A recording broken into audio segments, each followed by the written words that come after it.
Burkina Faso imechukua hatua kubwa katika kuimarisha uwezo wake wa kiusalama na kiteknolojia kwa kuanzisha uzalishaji wa ndege zisizokuwa na rubani yani drones ndani ya nchi. Hatua hii inalenga kupambana na ugaidi, kukuza ujasiri wa kitaifa na kuleta maendeleo ya kiteknolojia katika taifa hilo la Afrika Magharibi. Kwa mujibu wa taarifa zilizopo, Burkina Faso imeanza kutengeneza drones zake kwa ajili ya kupambana na ugaidi. Hatua hii inaonyesha dhamira ya nchi hiyo kujitegemea katika sekta ya ulinzi na teknolojia. Aidha, kuna juhudi za kuwahusisha vijana katika mchakato huu kwa kuwapa mafunzo ya kutengeneza drones, jambo linalosaidia katika kujenga uwezo wa ndani na kutoa ajira kwa vijana.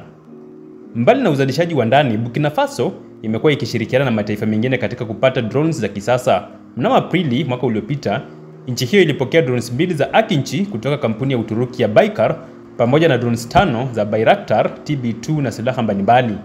Drones hizi zimekuwa msaada mkubwa katika operesheni za kijeshi dhidi ya makundi ya kigaidi. Ili kuhakikisha matumizi bora ya drones, Burkina Faso ilifungua kituo cha mafunzo ya uendeshaji wa drones kwa ajili ya maafisa wa kijeshi. Kituo hiki kinatoa mafunzo maalum kwa wanajeshi ili kuwapa ujuzi wa kutumia drones katika kulinda jamii na rasilimali za taifa. Mbali na matumizi ya kijeshi, drones pia zimekuwa zikitumika katika sekta nyingine kama kilimo na utafiti wa ardhi.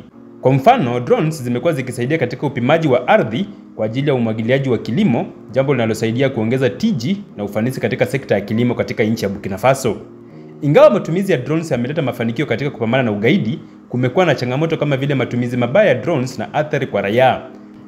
Hata hivyo, Burkina Faso inaendelea na juhudi za kuhakikisha matumizi ya drones yanakuwa salama na yenye manufaa kwa taifa. Kwa kuwekeza katika uzalishaji wa ndani, mafunzo na ushirikiano wa kimataifa, nchi hiyo inaonyesha dhamira ya kutumia teknolojia ya drones kwa ajili ya usalama na maendeleo ya taifa.